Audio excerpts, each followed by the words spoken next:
الحمد لله رب العالمين، وصلى الله وسلم على نبينا محمد وعلى آله وصحبه أجمعين. waxaan caawa bilaabaynaa in sha allahu tacaala akhriska kitaabka la yiraahdo mabaaxithu fi usuul اddiin lishaykh alcalaamah Muhammad ibn Saalix al-Uthaymiin.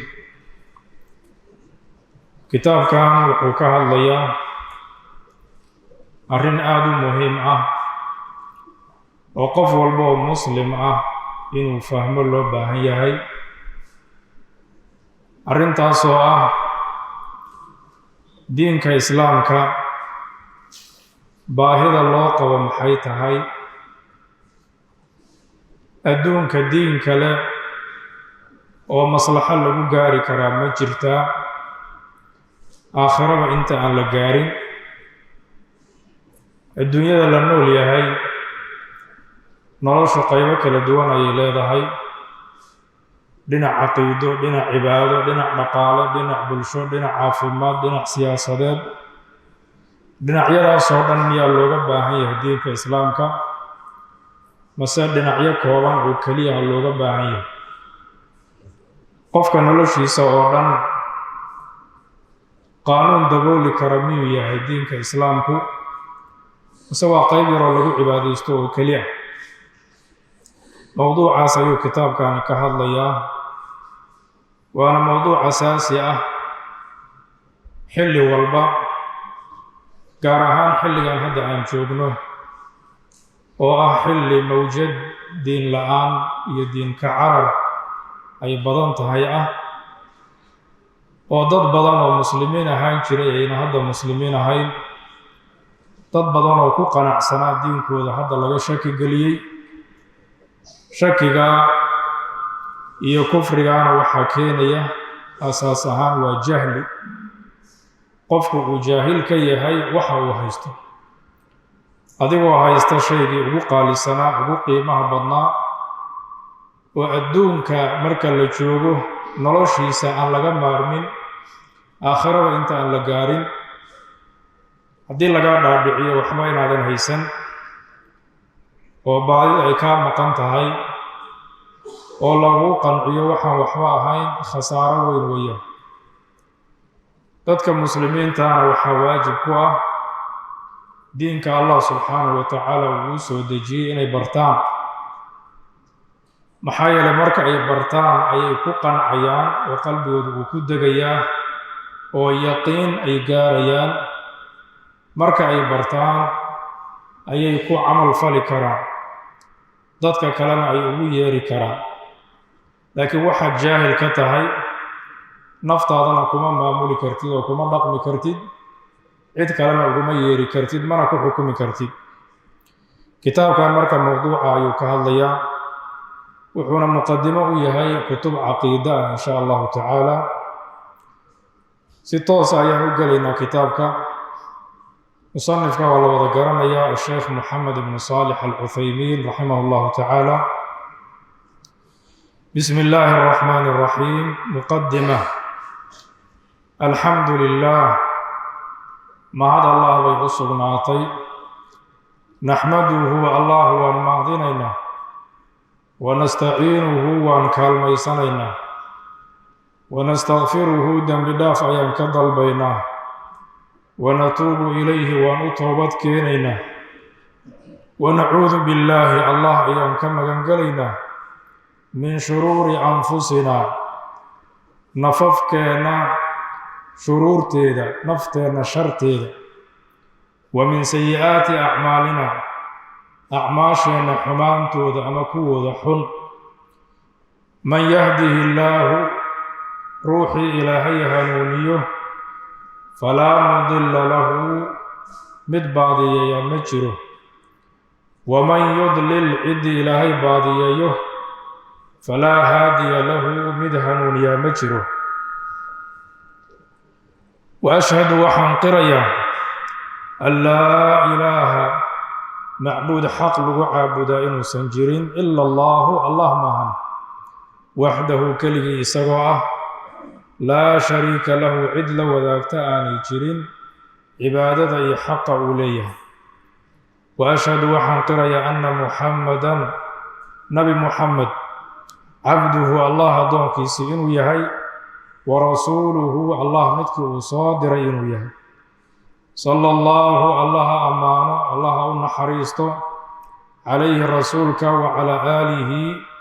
iyo aalkiisa wa asxaabihi iyo asxaabtiisa waman tabicahum iyo intii raacday biixsaanin wanaag ku raacday wasallama allaha nabadgeliyo tasliiman nabadgelin. amaa bacdu intaa kadib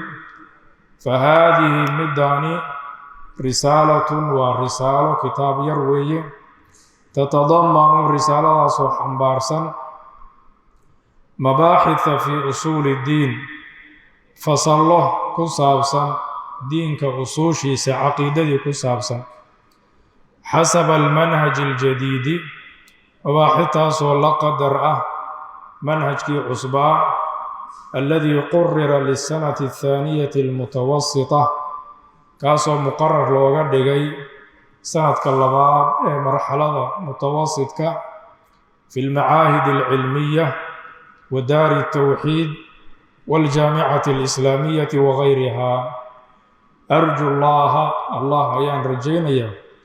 subxaanahu nasahnaaye an yanfaca bihi kitaabkan inuu ku anfaco ummadda wa an yajcala alcamala camalkanna inuu ka dhigo khaalisan liwajhihi wejigiisa mid u khaalis ah. innahu allah jawaadun waa mid deeq badan kariimun wax bixin badan. muqadimada waxaa ka muuqata sababta keentay sheekhu kitaabkan inuu qoro iyo cidda uu u qoray. kitaabkan marka waxaa loo qoray almarxala almutawasita dugsiga dhexe sanadkiisa labaad arday dhiganaysay oo macaahidii cilmiga ahada sacuudiga ku taallay iyo daaru tawxiid oo taa'if ku taalla iyo aljaamicatu alislaamiya oo madiina ku taalla macaahidda ku taalla. sanadka dhexe marxalada dhexe sanadkeeda dhexe ee labaad ayuu sheekhu u qoray. laakiin waxa ku qorani waa wax dadkoo dhan anfacaya oo kuwa waaweyn iyo kuwa yaryarba anfacaya. xataa kuwa jaamacadaha dhigtay iyo kuwa ka soo baxay waa arrin anfacaysa. waana arki doonaa in sha allahu tacaala waxa looga hadlayo. almanhaj yatadamanu almanhaju aljadiidu manhajka cusub wuxuu xambaarsan yahay almowduucaati ataaliya mowduucyada soo socda waa mowduucyada uu kitaabku ka hadli doono. addiinu alislaamiyu diinka islaamku daruuratun ijtimaaciyatun waa baahi bulshadeed liruqiyi alxayaati alinsaaniya nolosha insaanka korukaceeda iyo horumarkeeda ayuu daruuro u yahay. qusuuru aladyaani waalmadaahib alukhraa diimaha iyo madaahibta kale gaabinta ay ka gaabiyeen can islaaxi albashar hagaajinta nolosha bani aadamka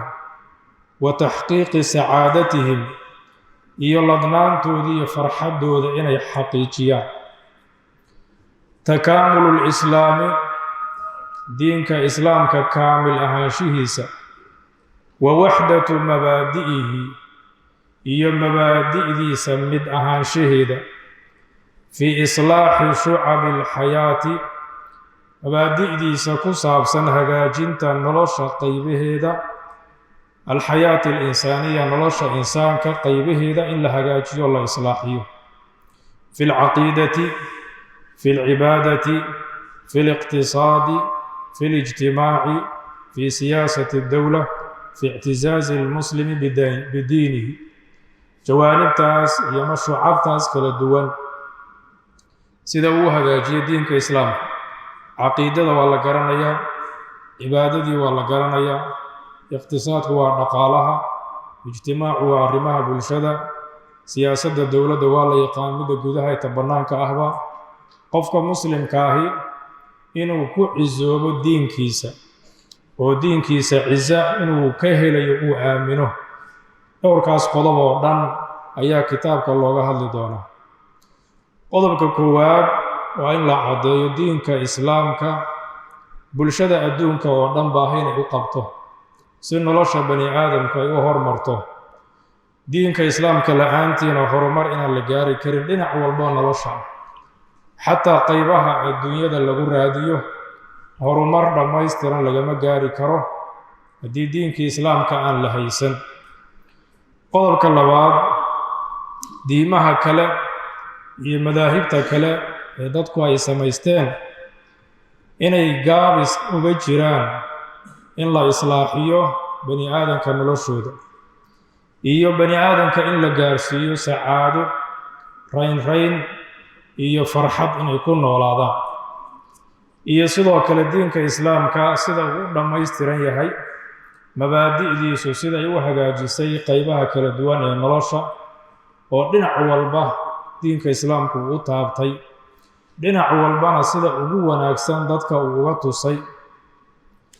yatadamanu almanhaju aljadiidu, manhajka cusub wuxuu xambaarsan yahay almowduucaat altaaliyata, mowduucyada soo socda. addiinu alislaamiyu, diinka islaamku daruuratun ijtimaaciya, waa baahi bulshadeed liruqiyi alxayaati alinsaaniya, horukaca iyo horumarka nolosha bani aadamka ayuu u yahay. qusuuru aladyaani waalmadaahib alukhraa, gaabinta diimaha iyo madaahibta kale ay ka gaabiyeen can islaaxi albashar, basharka hagaajintooda, wa taxqiiqi sacaadatihim, iyo liibaantooda iyo farxaddooda in la xaqiijiyo. takaamulu lislaami, diinka islaamka kaamil ahaanshihiisa, wa waxdatu mabaadi'ihi, iyo mabaadi'diisa mid ahaanshaheeda, fii islaaxi shucabi alxayaati alinsaaniya, mabaadi'daasoo la xiriirto oo ku saabsan hagaajinta nolosha bani aadamka qaybaheeda kala duwan. fi lcaqiidati, caqiidada ku saabsan, fi lcibaadati, cibaadada ku saabsan, fi liqtisaadi, dhaqaalaha ku saabsan, fi lijtimaaci, arrimaha bulshada ku saabsan, fi siyaasati dowla, dowladda siyaasadeeda ku saabsan, fi ictisaazi almuslimi bidiinihi, ku cisoobidda qofka muslimkaa diinkiisa uu ku cisoobo ku saabsan. addiinu alislaamiyu daruuratun ijtimaaciya liruqiyi alxayaati alinsaaniya, mowduucii koowaad ayaa halkaa laga gelayaa. addiinu alislaamiyu, diinka islaamku daruuratun ijtimaaciya, waa baahi bulshadeed oo bulshadu ay qabto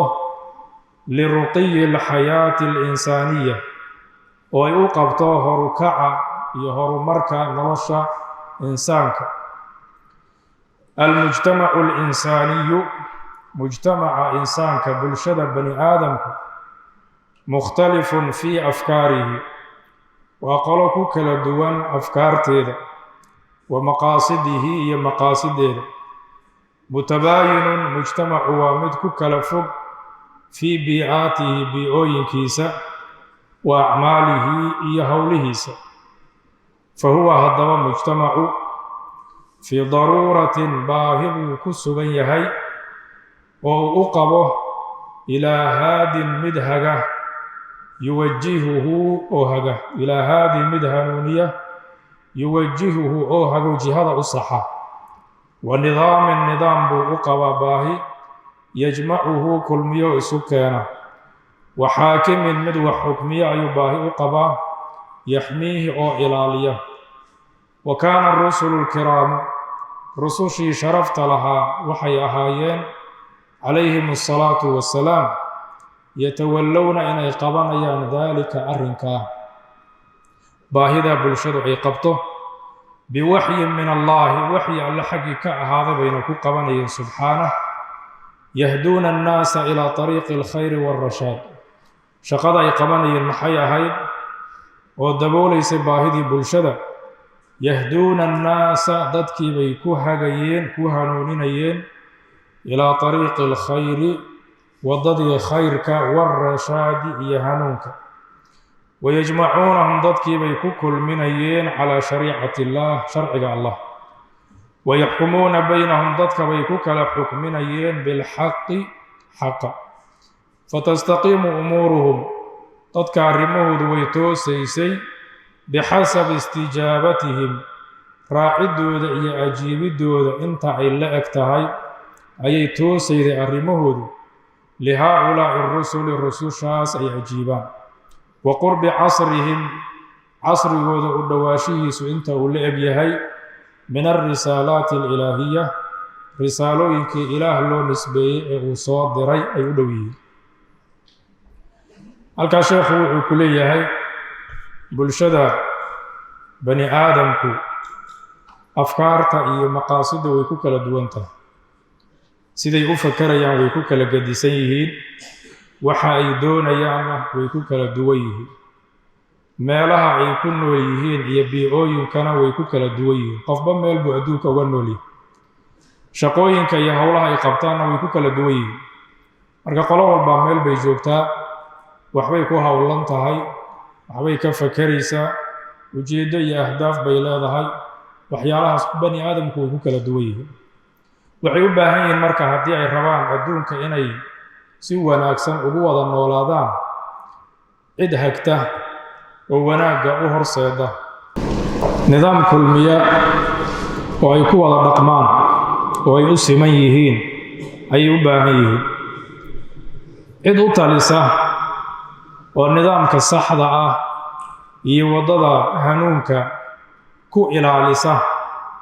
ciddii khilaafaysana ka ilaalisa ayay u baahan yihiin rususha allah subxaanahu wa tacaala uu soo diray ayaana howlaha oo dhan qaban jiray intaa la sheegay oo dhan bay qabanayeen haadin yuwajihuhu bay u baahnaayeen yahduuna annaasa ilaa طariiqi alkhayri wاlrashaad baahidaas rusushii baa dabooshay nidaamin yajmacuhu ayuu mujtamacu u baahnaa wayajmacuunahum calaa shariicati illaah sharcigii ilaahay bay rusushu ku jamcinayeen dadka wa xaakimin yaxmiihi ayuu mujtamacu u baahnaa wayaxkumuuna baynahum bilxaqi intaa marka la helana bulshada nolosheedii oo dhan baa toosaysay oo hagaagaysa dhinac walba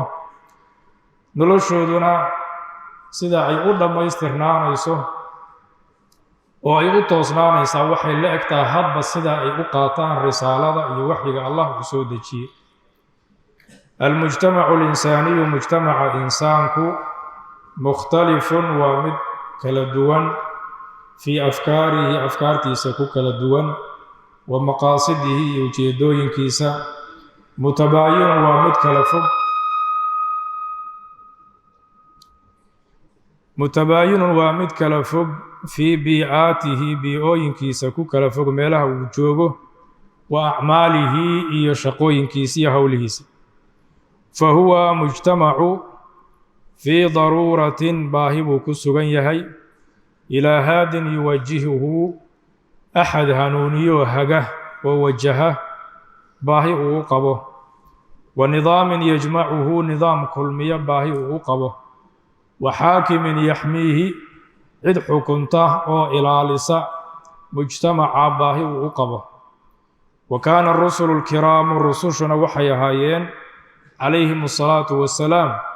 yatawallowna daalika arrinkaa inay qabanayaan biwaxyin min allah waxyi alle xaggii ka yimid bayna ku qabanayeen subxaanah yahduuna annaasa ilaa طariiqi alkhayri wاlrashaad dadkii bay ku hanuuninayeen waddadii khayrka iyo hanuunka wayajmacuunahum calaa shariicati illaah dadkii bay ku kulminayeen sharciga allah wayaxkumuuna baynahum bilxaqi dadkii bay ku kala xukminayeen xaq fatastaqiimu umuuruhum dadka arrimahooda ayaa toosayey bixasabi istijaabatihim lihaa-ulaa'i rusul inta ay la eg tahay ajiibidda rusushaas ay ajiibayaan ayay arrimahoodu ku toosaysay wa qurbi casrihim casrigooda u dhowaashihiisu intuu la eg yahay min alrisaalaati alilaahiya risaaladihii ilaah loo nisbeeyey uu soo diray wa kaanat alrisaalaatu qabla risaalati muxamadi sala allahu calayh wasalam waxay ahaayeen risaalooyinka nabi moxamed risaaladiisa ka horreeyey sala allahu calayh wasalam daata taabacin khaas calaamad gaara kuwa leh mulaa'imin taabacaasoo munaasib u ah lilummati alatii bucitha fiiha arasuul ummadda rasuulkaa laga soo saaray xaydu kaana annabiyu oo nebigu wuxuu ahaan jiray yubcathu ilaa qowmihi khaasatan qoladiisa in loo soo diro si gaar ah qaala allahu tacaala allah wuxuu yidhi innaa arsalnaa nuuxan ilaa qowmih nuux waxaan u dirnay qowmkiisii wa ilaa caadin akhaahum huuda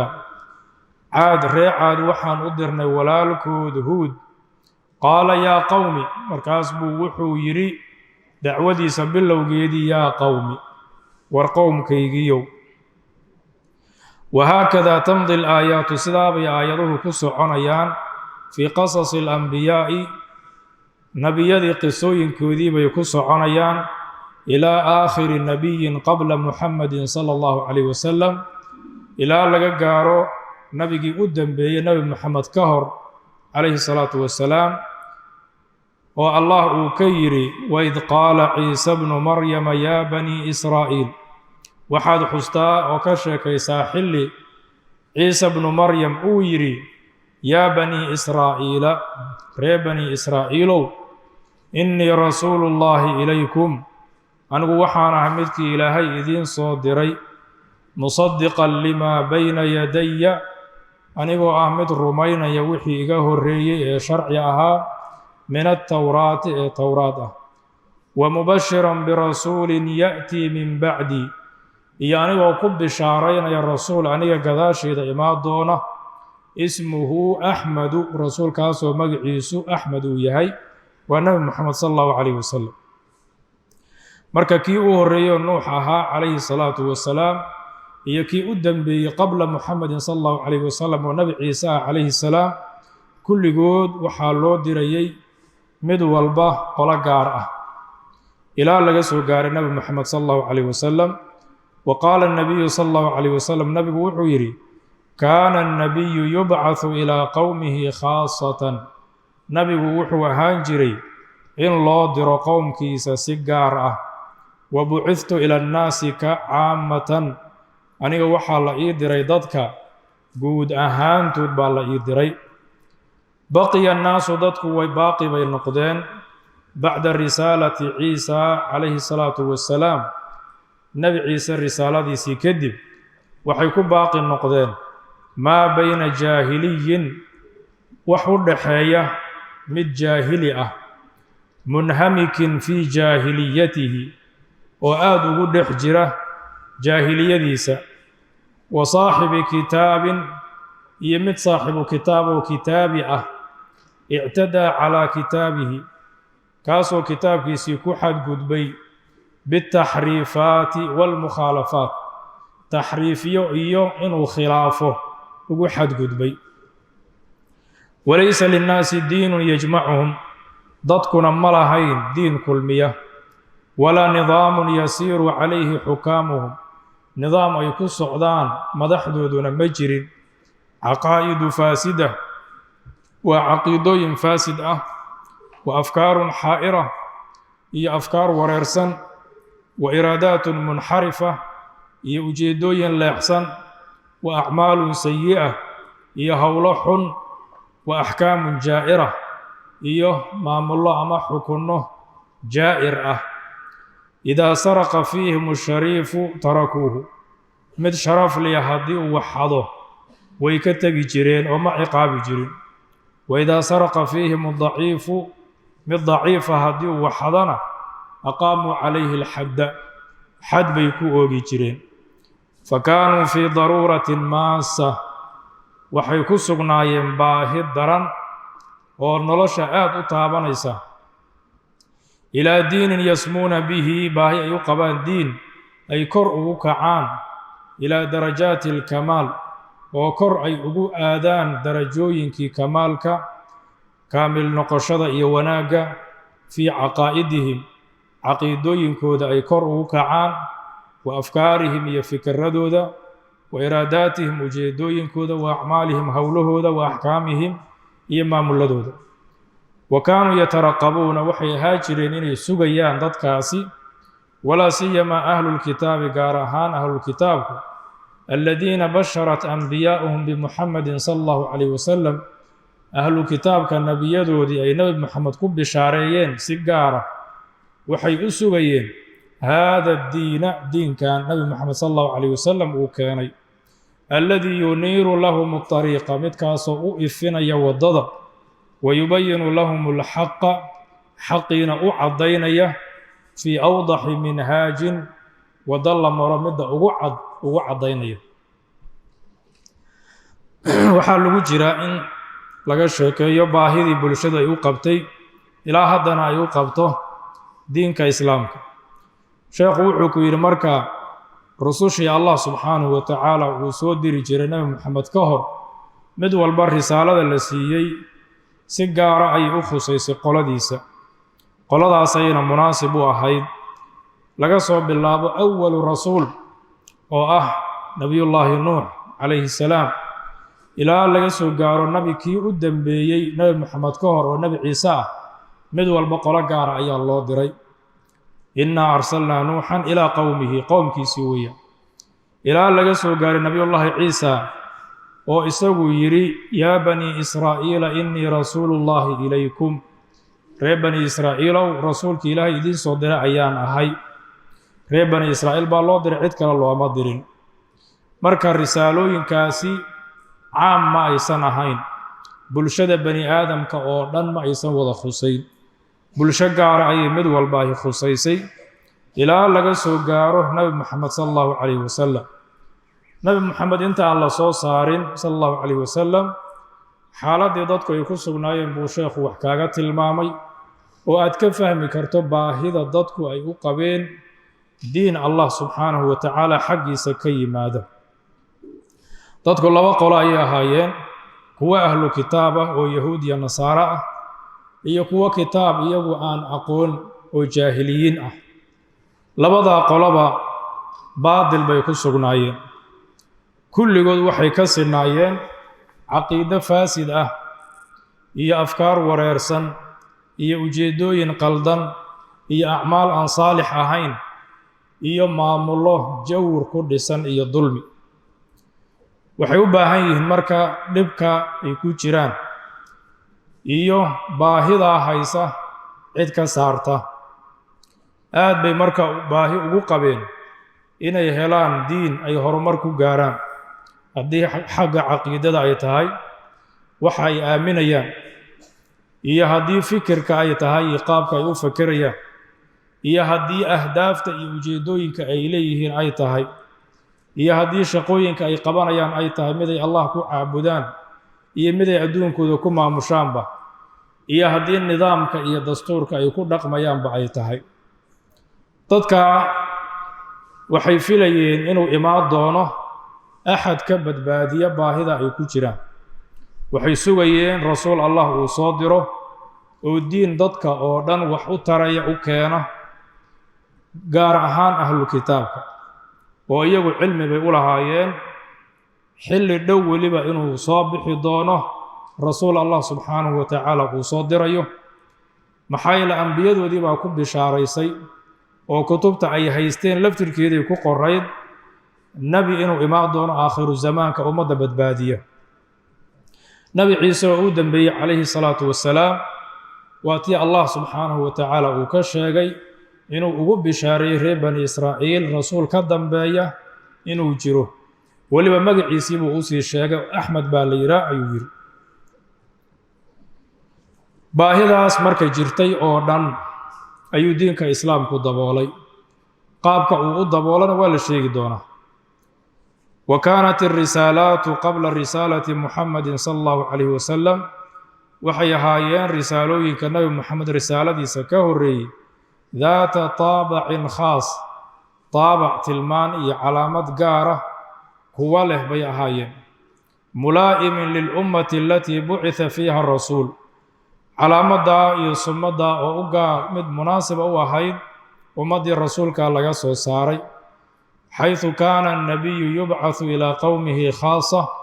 oo nebiga waxaa loo soo saari jiray oo loo soo diri jiray qowmkiisa gaar ahaan. qaala allahu tacaala inaa arsalnaa nuuxan ilىa qowmih, nuux waxaan u dirnay qowmkiisii. wa ilىa caadin akhaahum huuda, ree caad waxaan u dirnay walaalkooda huud. qaala yaa qowmi icbudu llah. wahaakadaa tamdi alaayaatu, sidaa bay aayaduhu ku soconayaan fii qasasi alambiyaa, nebiyadii allah qisooyinkoodii bay ku soconayaan oo ka sheekaynayaan ilaa aakhiri nabiyin qabla muxamedin sala allahu calayh wasalam, ilaa la soo gaaro nebigii u dembeeyey nebi moxamed ka hor oo nebi ciise ah. oo allah uu ka yidhi waid qaala ciise bnu maryama yaa banii israa'iil, waxaad sheegtaa xilli nebi ciise uu ku yidhi qoomkii loo diray reer bani israa'iilow, innii rasuulullaahi ilaykum, anigu waxaana rasuulkii ilaahay idiin soo diray, musadiqan limaa bayna yadaya min atowraah, anigoo rumaynaya wixii iga horreeyey ee towraad ah, wa mubashiran birasuulin ya'tii min bacdi, anigoo ku bishaaraynaya rasuul aniga dibaday imaan doona, ismuhu axmedu, magaciisuna axmed uu yahay. wa qaala الnabiyu sala allahu calayh wasalam, nabiguna wuxuu yidhi kaana الnabiyu yubcaثu ilىa qowmihi khaasatan, nabigu wuxuu ahaan jiray qoomkiisa in loo diro gaar ahaan. wa bucithtu ilى اnnaasi caamatan, aniga dadka ayaa la ii diray caam ahaan. baqiya annaasu, dadku waxay noqdeen oo ku baaqi noqdeen bacda risaalati ciisa calayhi الsalaatu wasalaam, nebi ciise risaaladiisii kadib, maa bayna jaahiliyin munhamikin fii jaahiliyatih, mid jaahili ah oo ku dhex jira jaahiliyadiisa, wa saaxibi kitaabin ictadaa calaa kitaabih, iyo mid saaxibu kitaab oo kitaabkiisii ku xadgudbay biاtaxriifaati wاlmukhaalafaat, taxriifiyo iyo khilaafid ugu xadgudbay, oo taxriifiyo alfaaddiisii bedelay, macnihiisiina bedelay, intii soo hartayna xataa aan ku dhaqbayn oo khilaafsan. walaysa linnaasi diinun yajmacuhum, markaa dadku ma laha diin kulmiya, walaa nidaamun yasiiru calayhi xukaamuhum, nidaam ay ku socdaan madaxdooduna ma laha. caqaa'idu faasida, xaaladoodu waa caqiidooyin faasida, wa afkaarun xaa'ira iyo fikiro wareersan, wa iraadaatun munxarifa iyo ujeedooyin dadban ama leexsan, wa acmaalun sayi'a iyo howlo xun, wa axkaamun jaa'ira iyo maamullo jaa'ir ah oo dulmi ku dhisan. idaa saraqa fiihim ashariifu, haddii dhexdooda uu waxado axad sharaf lii tarakuuhu way ka tagaan. wa idaa saraqa fiihim adaciif, haddii dhexdooda uu waxado mid daciifa oo miskiin ah, aqaamuu calayhi alxadda, xadkii ku ogaa. sidaas bay ahaayeen. fa kaanuu fii daruuratin maasa, waxay ahaayeen kuwo ku jira, ku sugan baahi daran oo nolosha aad u taabatay, ilaa diinin yasmuuna bihi, waxay baahi u qabeen diin ay kor ugu kacaan oo ku horu maraan, oo ay ku gaaraan ilaa darajaati alkamaal, darajooyinka kaamil noqoshada iyo wanaagga, fii caqaa'idihim, caqiidooyinkooda inay kaamil ku noqdaan,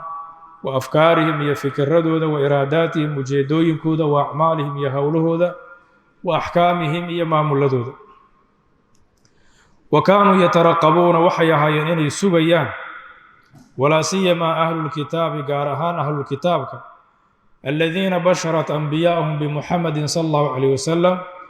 kuwaasoo nebiyadoodu ay nebi moxamed calayhi salaatu wasalaam ugu bishaareeyeen, waxay sugi jireen haada diina, diinkan islaamka, alladii yuniiru lahum اطariiq, kaasoo waddada u ifinaya, wa yubayinu lahum alxaqa, xaqana u caddaynaya, fii awdaxi minhaajin, waddo midda ugu caddaanta badan ugu caddaynaya. fa kaanat risaalatu muxamedin sala allahu calayh wasalam, nebi moxamed risaaladiisu waxay ahayd taxmilu haada addiina almurtaqaba, inay xambaarsan tahay diinkan la sugayey, diin alislaami, diinka islaamka ayay xambaarsanayd, alladii radiyahu allahu, kii ilaahay uu uga raali noqday, likaafati albashariya, bani aadamka dhammaantood, wa bihi atama calayhim annicma, diinkaas ayuuna allah nicmadiisa ugu taam yeelay, وفتح لهم باب العلم والمعرفة وحو إلهي أفري ضدكي البابكي أقونتا هي علمك والصلاح والإصلاح البابكي وناقة هي وحوناجنتا فدين الإسلام دينك إسلامك إذن هضبة ضرورة اجتماعية وباهب الشديد للرقي الحياة الإنسانية والله قبا أي باهب قبان هركع نرش بني آدمك للأدلة الآتية أدلة الصوص عطبانة تصنيسة انت الله صوص شيء بالدليل ويتها حالة دالة المامي أيا عضين إيسا باهد أي قبين باهد سيدة دينك ودبولنا ولا شيء دونا أدلة الصوص عطانا أرنكاس بيسي عضين إيسا قوله تعالى دليلك كوادوح يا الله قول كيسا ويري لقد من الله على المؤمنين الله النعمي مؤمنين إذ بعث فيهم رسولا من أنفسهم مركو كسو صاري رسول نفس الدودة كمد وسيدي بني آدم يهيم بني آدم يتلو عليهم آياته رسول كاسو كدو الآخرين آياتك الله ويزكيهم رسول كاسو تزكيين يطهرية وحي حمان قلبي قودا هي جسد كودا وكان نظيفين ويعلمهم الكتاب والحكمة رسول كاسو دادك بريا كتابك هي حكمة وإن كانوا من قبل دادكنا وحي هري أهايين لفي ضلال مبين بعد عدك وكسوان فالتزكية والعلم والحكمة سدح ذا الله شيء رسولك اللغو سفيه تزكية ظاهرة هي نظيفنت والعلم هي أقانت هي علمك والحكمة هي حكمة أساس سدح ذا أساس بيئيهن للرقي هرمرك والنهوض بالأمم هي أمضها إن الله هرمريه فلا رقي هرمر مجره بدون علم أقون لآن ولا أخلاق وناكسن مجرته بدون تزكية لآن ولا نظام وناكسن مجره بدون حكمة لآن الله سبحانه وتعالى آيات وحكوت المامي بعثة الرسول عليه الصلاة والسلام نعمة إني تهي منه إني تهي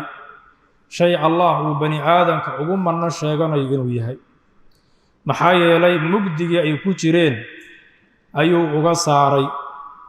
باهدي أي كوشرين أيو كضبولي لباتذي أي كوشرين أي اللوغة بحيي مركوا النعمة وين ونارين مضان إن لا دريمه وقفك مسلم كمر والبوين وحسوسناده نعمة سوين يا الله وسيي مر هدي دين كان وافجيي مر والبوين وكشكيو الله نعمه وحي تهيب ويري رسول إنه كسو دحساري رسول كاسي والرسول دحدود الله كيني وأي قرانيان عدة وياها يماشى وكي مدي وحا وياها رسولك وناقا وكيني وحاكمد يتلو عليهم آياته الله آيات كيسيب وقد الأقرنية يعني رب العالمين شرعي وسودجي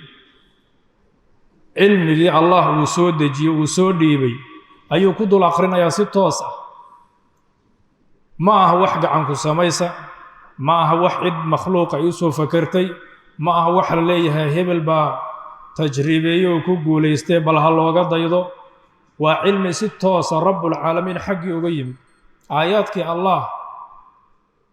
وملك لأن صومرين ستوس الرسول كان أغسو دقي أيو كدو الآخرين ويزكيهم وتزكيين حمانتي بو كالظاهر وكالنظيفين تزكية وحليرة تظهير القلب من الكفر وغيره قلبك إن لا ظاهره وكفرك قال لماذا لقد ظاهره يوحي كلو حمان dadka wanaagooduna wuxuu ka bilowdaa qalbigoodu inuu nadiif noqdo. haddii qalbiga ay ka jiran yihiin meel kale hagaagaysa ma laha. qalbigu hadduu xumaado inta kale way xumaanaysaa, hadduu qalbigu hagaagana inta kale way hagaagaysaa. marka qalbigooda ayuu tahiraya oo nadiifinaya, oo uu ka saaraya jaahiliyadii, oo uu ka saaraya ujeedooyinkii qaldanaa, oo uu ka saaraya afkaartii xayraanka ahaydoo wareersanayd, oo uu ka saaraya xumaantii ay isku hayeen oo ay damacsanaayeen. taa beddelkeed iimaan baa lagu shubaya, wanaag iyo khayr ayaa lagu shubaya. wayucallimuhum alkitaaba waalxikma, kitaabkii ayuu barayaa oo aayadihii uu ku dul aqrinaya. kitaabkanna waa midkii ku hagayay wadda midda ugu wanaagsan. qur'aanku yahdii lilatii hiya aqwam, wuxuu dadka ku hagayaa oo ku hanuuninayaa midda ugu toosnaanta badan dhinac walboo nolosha ka mid ah. haddii caqiide ay tahay midda ugu saxan, haddii cibaado ay tahay midda ugu wanaagsan ugu khayrka badan, haddii ay tahay qaanuun ay ummaddu ku dhaqanto, ama dhaqaalihii lagu dhaqo, ama garsoorkii lagu dhaqo, ama siyaasaddii, dhinac walba meesha ugu toosnaanta badan ayuu ku hagayaa ummadda. kitaabkii sidaas ahaa ayuu rasuulkaani dadkii baraya. waalxikmata, xikmana wuu barayaa. xikmada waxaa lagu fasiray alqadaa'u bilwaxyi, waxyiga in wax lagu xukmiyo baa loola jeedaa. marka waxyigii oo ah kitaabkii lagu dul akhrinayo la barayay inay dadku isku maamulaan oo naftooda ay ku dhaqaan, intii kale ay awoodaanna ay ku dhaqaan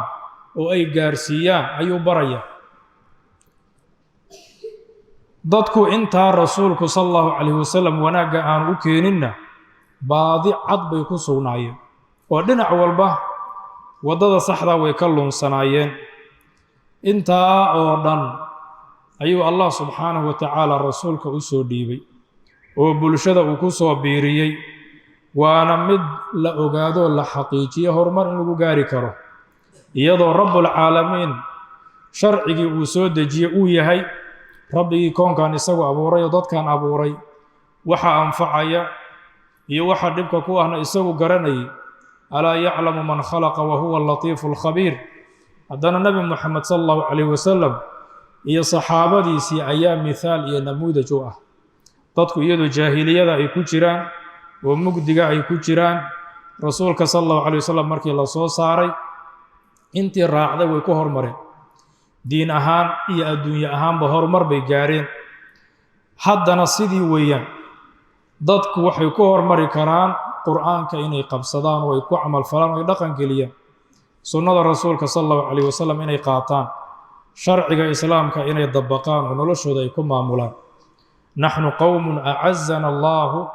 bilislaam, innagu waxaana dad ilaahay uu ku ciseeyey islaamnimada. haddii cisadii meel kale aan ka raadinno ilaahay waana dullaynaya. mahma btagayna alciza fii gayrihi adallana allah. waana arrin xaqiiqa ah, waana midda nebigu sala allahu calayh wasalam uu yidhi ina allaha yarfacu bihada alkitaabi aqwaaman wa yadacu bihi aakhariin. kitaabkan ilaahay dad buu kor ugu qaadaya oo horumar ku gaaraya, kuwa kalena hoos buu ugu dhigaya. kuwa qaata ee guddooma ee dhaqan geliya barta horumar bay ku gaarayaan. kuwa laakiin ka jeesta ama ku jeesjeesa ama aan waxba fiirin, adduunyada mar walba dib u dhac bay ku jirayaan, horumar ma gaarayaan. aakhirana cadaab baa u yaalla. fa kaanuu waxay ahaayeen dadku fii daruuratin maasa, baahi adag kuwa ku sugan oo ay u qabaan ilaa diinin yasmuuna bihi ilaa darajaati alkamaal, diin ay ku gaaraan oo kor ay ugu kacaan darajooyinkii kaamil noqoshada fii caqaa'idihim wa afkaarihim wa iraadaatihim wa acmaalihim wa axkaamihim. wa kaanuu yataraqabuuna waxay sugi jireen, walaa siyama ahlu lkitaabi aladiina basharat anbiyaahum bimuxamedin sala allahu calayh wasalam, haada diina, diinkan bay sugi jireen, alladii yuniiru lahum alariiq, kaasoo waddada u ifinayay, wayubayinu lahum alxaqa fii awdaxi minhaaj. fakaanat risaalatu muxamedin sala allahu calayh wasalam, nebi moxamed risaaladiisu waxay ahayd taxmilu hada addiina almurtaqab, inay xambaarsan tahay diinkan la sugayay diin alislaam diinkii islaamka ayay xambaarsanayd alladii radiyahu allahu likaafati albashariya diinkii islaamkii allah bashariyada oo dhan uga raali noqday wa bihi atama calayhim annicma isaga ayuuna nicmadiisii ugu taam yeelay alyowma akmaltu lakum diinakum wa atmamtu calaykum nicmatii wa radiitu lakum alislaama diina aayadda ayuu sheekhu tilmaamaya wa fataxa lahum baaba alcilmi waalmacrifa allah wuxuu dadkii u furay albaabkii cilmiga iyo aqoonta waasalaaxi waalislaax albaabkii wanaagga iyo wanaajinta qofku inuu wanaagsanaado dadkii kalena wanaajiyo fadiinu lislaami idan haddaba diinka islaamku daruuratun ijtimaaciya waa baahi bulshadeeda bulshada adduunka oo dhan ay qabto liruqiyi alxayaati alinsaaniya oo ay u qabto nolosha insaanka horumarkeeda iyo hor u kaceeda diinka islaamka ay baahida u qabtaa si horumarka ay u gaarto liladillati alaatiya adilada soo socota ayaana tusinaysa waxaa u horeeya qowluhu tacaala laqad manna allahu cala almu'miniin allah wuu u nicmeeyey mu'miniinta id bacata fiihim rasuula min anfusihim markii uu ka soo saaray rasuul nafsadooda xaggeeda ah oo sidoodoo kale bani aadam oo ay garanayaan yatluu calayhim aayaatihi rasuulkaasoo ku dul aqrinaya dadkii aayaadkii allah wayusakiihim dadkii dahiraya oo quluubtooda xumaanta ka nadiifinaya wayucallimuhum alkitaaba waalxikma kitaabkii iyo xikmadiina baraya wain kaanuu min qablu horeyna waxay u ahaayeen lafii dalaalin mubiin baadi cad kuwa ku sugan faataskiyatu waalcilmu waalxikmatu saddexdaasi asaasun asaas weeyaan liruqiyi kor u kaca waannuhuudi bilumam iyo horumarinta ummadaha ayay asaas u yihiin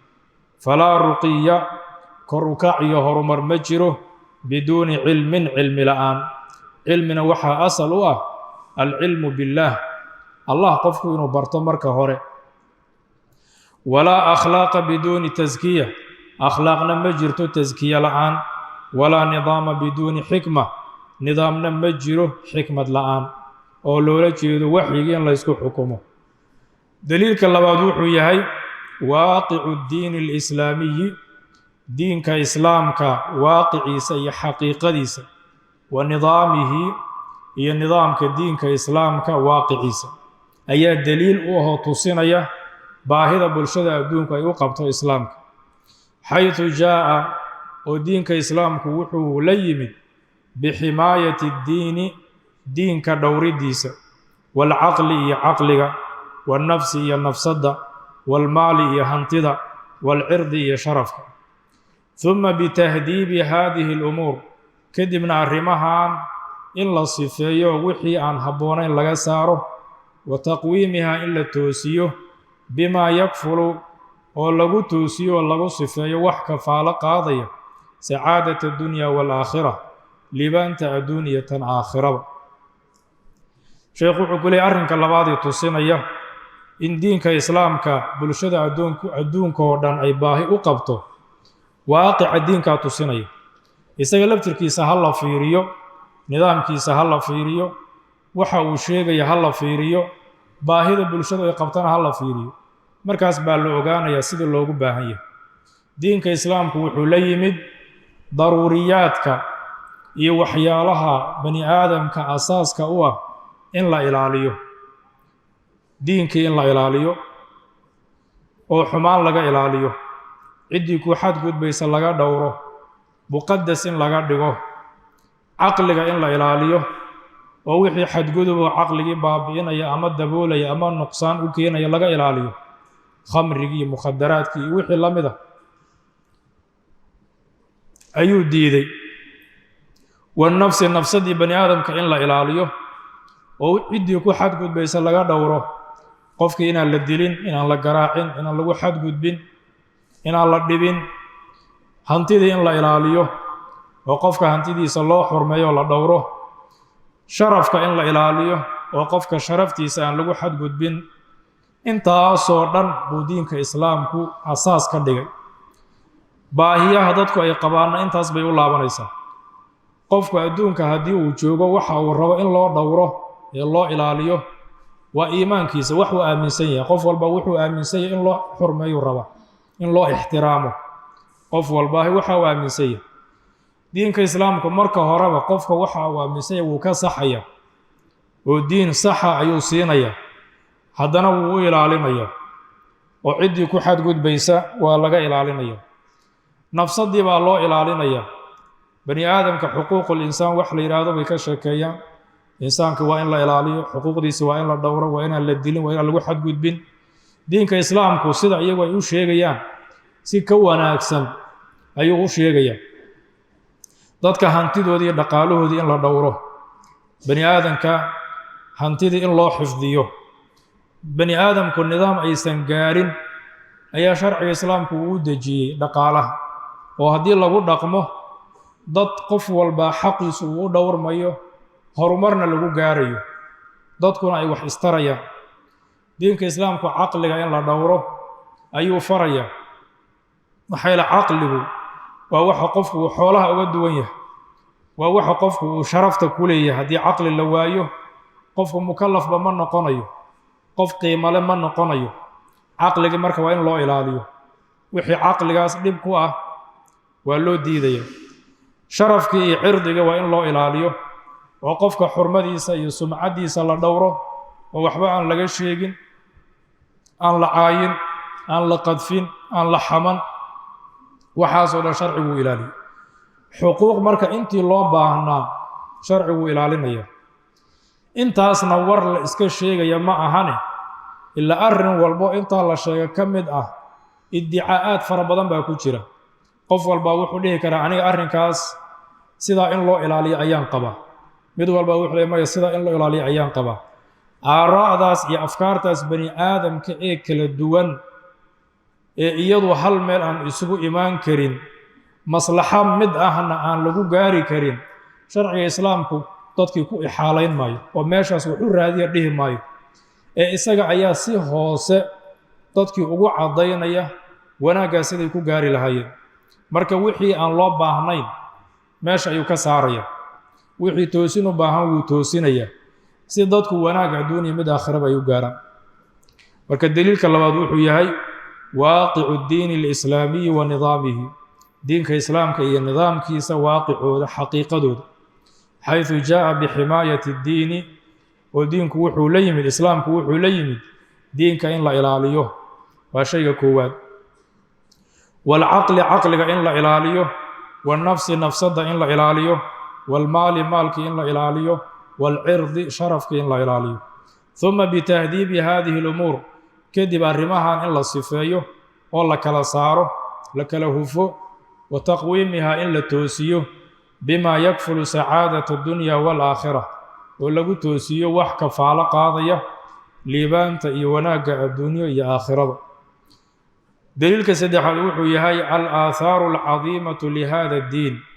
aahaarta, saamaynta iyo raadadka wanaagsan ee waaweyn ee diinkan uu leeyahay, allatii lam yashhad taariikhu laha mahiilan. aahaartaasoo taariikhdu wax la mid ah aanay arag oo aanay soo marin. xayثu kaanat alinsaaniyatu, insaaniyaddu waxay ahayd, bani aadamku waxay ahaayeen qabla alislaami, islaamka ka hor, abcada maa yakuunu, meesha ugu fog, can itaqadumi, horumar, wasumuwi iyo sarrayn, fii diiniha, diinkeeda,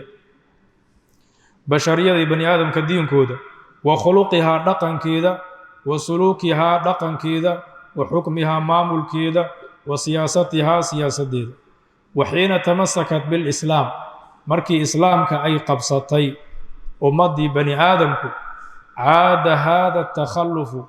dib u dhiciibaa wuxuu noqday taqaduman, horumar buu isu rogay. wa haada alinxitaatu, hoos u dhacana ruqiyan, horukac iyo kor u kicid buu isu beddelay. kamaa shahida bidaalika, sida arrinkaa uu ka marqaati kacay taariikhu sadri lislaam, islaamka qeybtiisii hore. sheekhu wuxuu ku leeyahay diinka islaamka inuu bulshada adduunka baahideeda daboolayo waxaa daliil ahoo ku tusinaya taariikhda in la fiiriyo. oo nebi moxamed sal allahu calay wasalam markii la soo saaray xaaladda sheekhu uu soo tilmaamay ayaa bani aadamku ku sugnaayeen mugdi ayay ku jireen dib u dhac bay ku jireen baahi daran baa ku sugnayd waxyigan markii allah subxaanahu wa tacaala uu soo dejiyey intii qaadatay ee diinkaa ku dhegtay horumar bay ku gaareen adduun ahaan iyo aakhiro ahaanba wixii dhibaatahu ay ku jireen ilaahay baa ka saaray dulmigii ilaahay baa ka saaray jahligii ilaahay baa ka saaray jawrkii iyo maamul xumadii iyo siyaasad xumadii waxaasoo dhan way ka baxeen marka wixii dib u dhac ahaa oo ay ku jireen horumar bay isu bedeleen taariikhda ayaana markhaati ka ah oo ummaddii hore qarnigii nabi moxamed sala allahu calayh wasalam iyo kuwii ku dhowaa noloshoodii baa tusinaysa daliilka saddexaad wuxuu yahay al-aahaaru alcadiimatu lihada diin aahaarta waaweyn ee diinkani uu leeyahay saameynaha waaweyn ee diinkani uu leeyahay allatii lam yashhad taariikhu lahaa mahiilan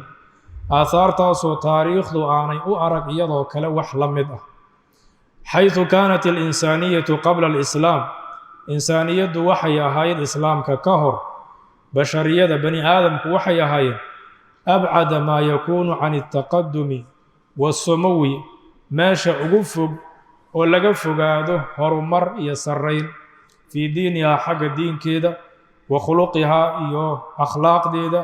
wa suluukihaa iyo dhaqankeeda wa xukmihaa iyo xukunkeeda wa siyaasatihaa iyo siyaasaddeeda horumar intaasoo dhan way uga fogaayeen wa xiina tamasakat bilislaam insaaniyaddii ama bashariyaddii markii islaamka ay qabsatay oo ku dhegtay caada haada takhallufu taqaduman dib u dhacaasu wuxuu isu rogay horumar wa haada alinxitaatu hoos u dhacaasna wuxuu isu rogay ruqiyan kor u kac kamaa shahida bidaalika sida arrinkaa uu ka markhaati kacay taariikhu sadri lislaam islaamka qeybtiisii hore درسي عاو halkaa inoogu joogo wallahu aclam wsala allahu wasalam calaa nabiyina moxamed wcala aalihi wasaxbihi ajmaciin